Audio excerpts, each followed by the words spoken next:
Bon, alors on m'a donné 8 minutes. C'est pas beaucoup pour dire tout ce que j'ai à dire, surtout que je voudrais répondre sans mépris à Raphaël Antoven, qui, je crois, est parti, mais il y a des choses que je ne peux pas laisser dire. Bon, d'abord, moi, je suis content de faire partie de cette famille.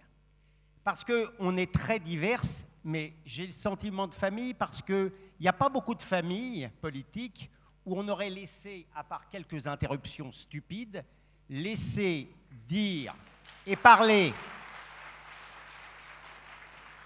Raphaël Antoven avec, sinon une forme de mépris, mais quand même,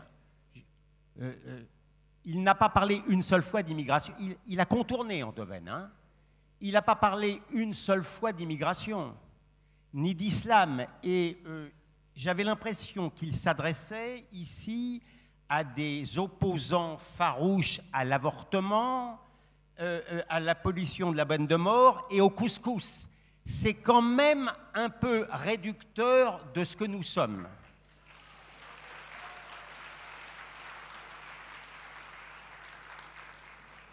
Je ne suis pas de taille à philosopher avec lui.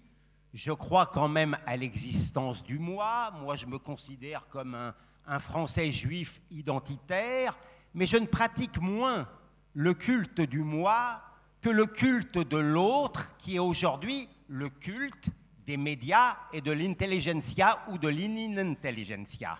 C'est ça. Je voudrais aussi lui dire que lorsque M. Macron s'est rendu en Algérie, il a cru effectivement parler des crimes contre l'humanité qu'aurait commis la France en Algérie. Certes, le mot contre l'humanité m'est resté en travers de la gorge, mais à la limite, j'aurais pardonné cette petite faiblesse envers l'antinazisme devenu fou si au moins, en terre algérienne, en même temps qu'il insultait la France, il disait ce qu'il avait à dire au FNL algérien.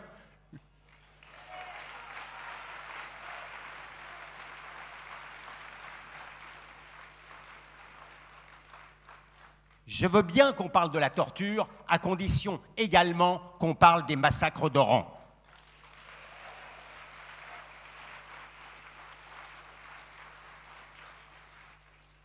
Alors ensuite, nous serions dans une nostalgie du passé. Mais pardon, moi je n'ai pas un grand plaisir nostalgique, mais je réclame le droit de dire c'était mieux avant. Pardon de le dire, je trouve que c'était mieux avant.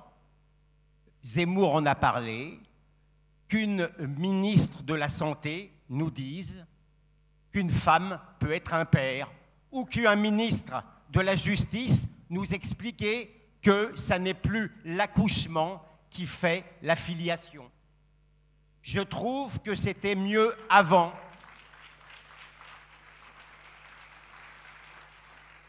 Je trouve que c'était mieux avant qu'un magistrat nous explique que c'est dans un état de nécessité qu'on doit absolument décrocher le portrait d'un président de la République.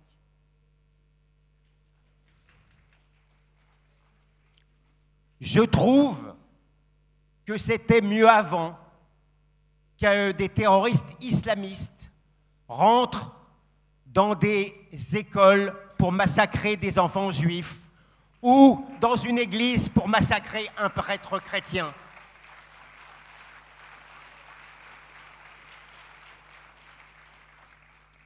Et c'est pas parce que je cultive je ne sais quelle improbable nostalgie, mais parce que j'espère, peut-être désespérément, comme s'en flatte Raphaël Antoven, j'espère que ça pourra peut-être être mieux demain.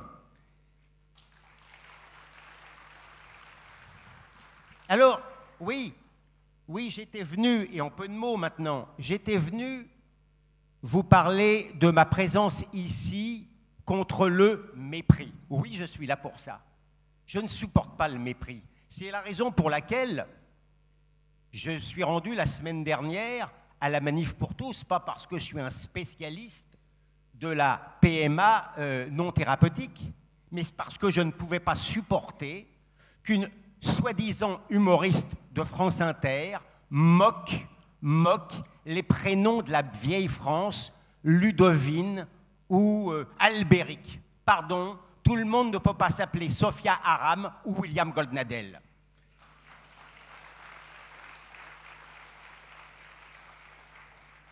De la même manière, je ne suis pas ici pour débattre avec vous parce que je n'en tire aucune vanité, je ne sais pas comment on va reconstruire la droite.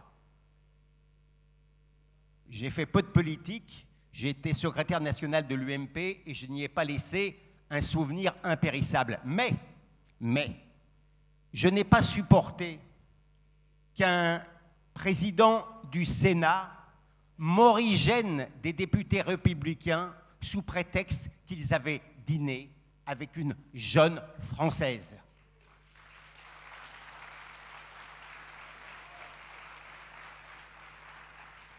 Je déjeune et je conventionne avec qui je veux. Et je veux vous dire ici, je ne suis pas venu ici pour me remuscler culturellement la droite, parce qu'il a contourné ça, M. Antoven. Nous avons gagné la bataille culturelle. Elle est déjà gagnée. Quand vous avez un président de la République mondialiste qui sent dans l'obligation d'expliquer qu'il a dans son camp des bourgeois qui sont insensibles au malheur des Français en raison de l'immigration, mais il nous a guéri de la lèpre. C'est un souverain thaumaturge qui guérit les écrouelles, Monsieur Macron. Nous n'avons plus à gagner la bataille culturelle. Elle est gagnée, la bataille culturelle. Notre rapport n'est pas avec la droite, notre rapport est avec le peuple, et je pense que nous sommes le peuple.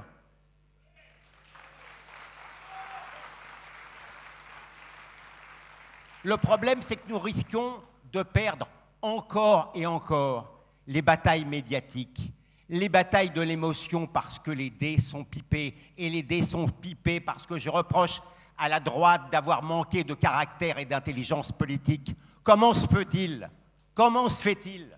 que je ne puisse pas croiser dans un couloir Marine ou Marion sans être admonesté, et que la droite, tranquillement, a toléré pendant des décennies que le Parti socialiste s'allie avec le Parti communiste, comme Madame Hidalgo est alliée à la mairie de Paris avec le Parti communiste. Par quelle sottise politique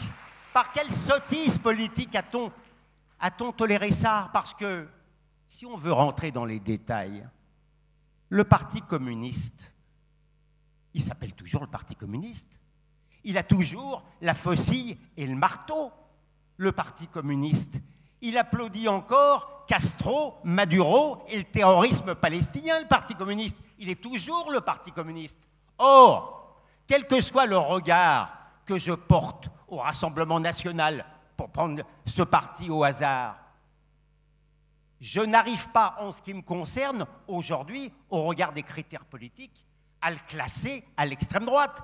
Mais ça tombe bien, parce que c'est pas moi, ça n'est pas moi qui ai le droit de donner une marque ou une appellation contrôlée aux partis politiques. Ce sont les médias ou l'intelligentsia qui a le droit à cette appellation contrôlée, que pour ma part, je réfute, parce que je ne connais pas d'un parti de la droite à l'Assemblée nationale, alors même qu'il n'y a pas de discours raciste, alors même qu'il n'y a pas de retour à, par exemple, selon les paramètres de l'époque, à la peine de mort, alors même qu'il n'y a pas de violence dans la rue, alors même que chaque parti se réclame du suffrage universel, pardon, de lutter contre les idées reçues ou plutôt imposées.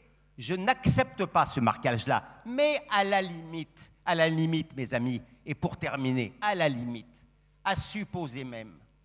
N'ayez pas peur, c'est ce que je suis venu vous dire. C'est ce que je suis venu vous dire. N'ayez pas peur. Ils peuvent bien vous appeler d'extrême droite, nazis, pédophiles ou poil à frire. Ça n'a aucune espèce d'importance maintenant parce que précisément nous avons gagné cette bataille culturelle. N'ayez pas peur. La réalité, je vais vous dire, nous sommes dans le bon camp. Et vous savez pourquoi nous sommes dans le bon camp? Parce que précisément, nous ne nous considérons pas comme le camp du bien autoproclamé. Nous connaissons nos limites, nos suffisances, nos faiblesses, nos mesquineries. Nous luttons chaque jour contre les préjugés. Mais nous voulons simplement pour notre peuple, un peu faire de bien dans ce monde de folie qu'on a bien le droit de considérer aller de mal en pis.